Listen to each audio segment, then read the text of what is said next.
Welcome back, wonderful humans. I'm Danielle, and I currently live alone and trying to shift towards healthier meals whilst remaining on a budget.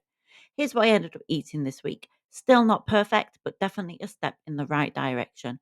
And every little bit of progress counts, right? So for Saturday's breakfast, I started by just having some margarine on toast. Nothing fancy, but it was just something to make sure that my tummy wasn't rumbling throughout the day. For lunch, I did the usual and went into Greg's with my mum, and we shared that free range egg pot. And I had a cheese no onion sandwich with a sticky toffee muffin as well.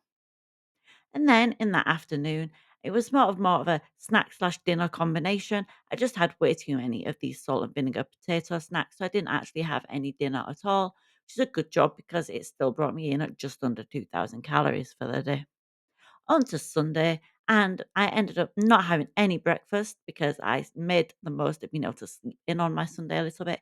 But I did have a couple of these cake slices for my sort of morning snack. Like I said, it was probably around sort of 10:30, 11 o'clock when I had that.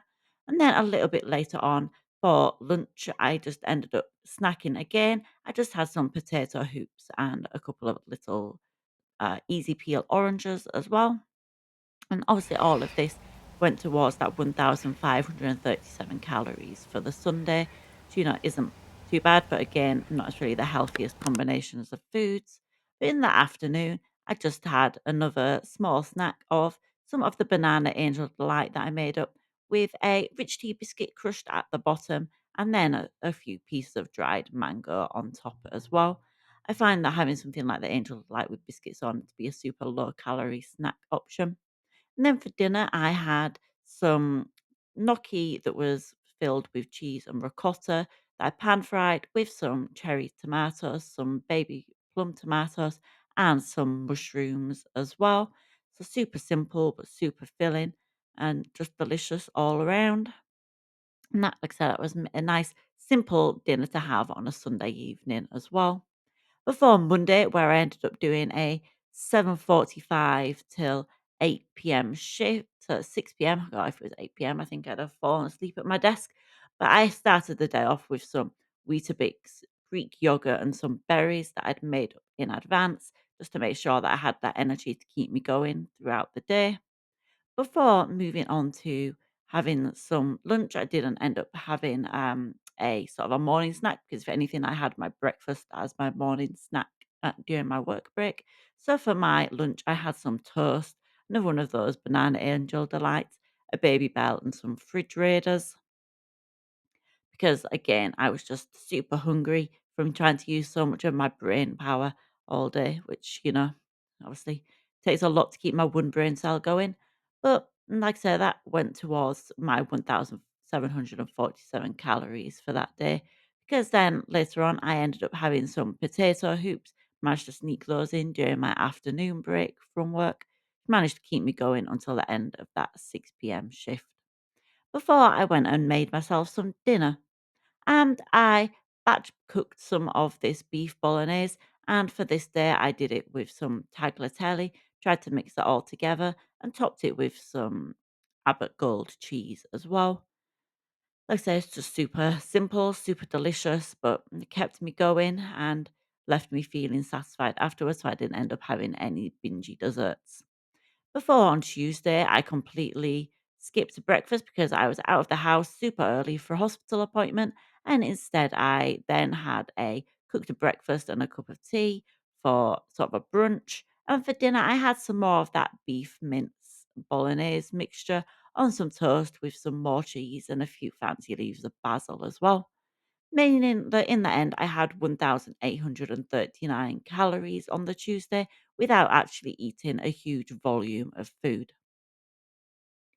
Then for Wednesday, I ended up simply having for breakfast, I just ended up you're gonna chuckle, but I actually had one of my banana angel delights that I'd had that rich tea biscuit on the bottom of and popped some banana on the top as well.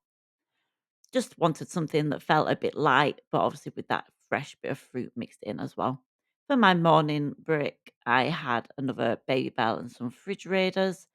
I'm starting to run low on the baby bells, so by the end of this week, I don't actually have any left. But like I said, they're just a good snack to keep me going and super quick to eat in my 15 minutes as well. Before for lunch, I had some more of that wheat bix with the yogurts and berries that I'd made up. Like I said, just made for a super quick option again without taking up too much time. Before for dinner, I just had the rest of that beef mince on top of some cheese that I'd put on top of some mashed potato as well, sort of as a reverse cottage pie. Before for the evening snacks, I had some of the Haribo Mega Roulettes that I got in a Haribo mystery box at one point, and that came to contributed towards the 1,257 calories that day.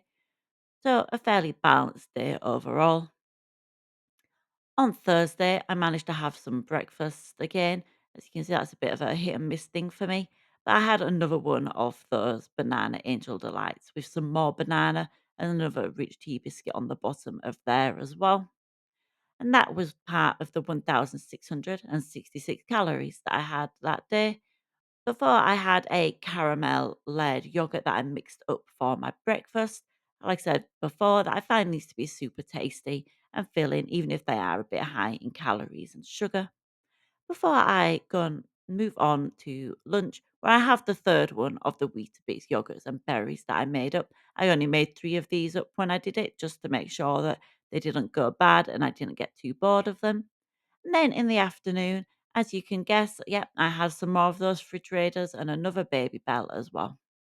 Like I said, continue to be super low in calories and filling as well. I'm probably going to mix up the snacks that I get though, just because I am getting a little bit bored of them myself at this point. And then for dinner, I had some of the microwave fried rice that you can get, mixed some mushrooms and carrots and spring onions in there, as well as doing a corn on the cob on the side. So pretty high in calories, but again, it certainly filled up the little hole that I had in my stomach. Before I just ended up treating myself to six of these marshmallows in the evening. Again, I got one of these in those Haribo boxes. I wanted something that I could snack on that wasn't too high in calories for what it actually is. Then on to Friday, I had some morning snacks because I didn't have any breakfast again because I'd done the shift slide, so I was starting at 7:45 again. So I just had some more of those fridge raiders and the very final baby bell for that before moving on to lunch. And I just sort of snacked around again and I just had a mango and vanilla yogurt. Again, a bit less in calories than one of those caramel ones, but still pretty high and high in sugar as well. But that went towards the 1,246 calories for my Friday. In that afternoon, I did a bit more snacking. I just had a couple of rich tea biscuits and a banana because I'd finished off that banana angel delight. But again, I just wanted a bit of fruit, but a bit of crunch as well. And for my dinner, I had a lot of air fried beetroot. Think that ended up being about 100 grams once it was all cooked down. And then I had four of the thick pork sausages from the butchers as well, which are obviously still very high in fat, but a little bit less so than some of the ones that you get in the supermarket. So that ended up being about 751 calories for my evening meal. And as always, thanks so much for taking the time to watch. And if you enjoyed, please consider hitting the like and subscribe buttons to see more next time.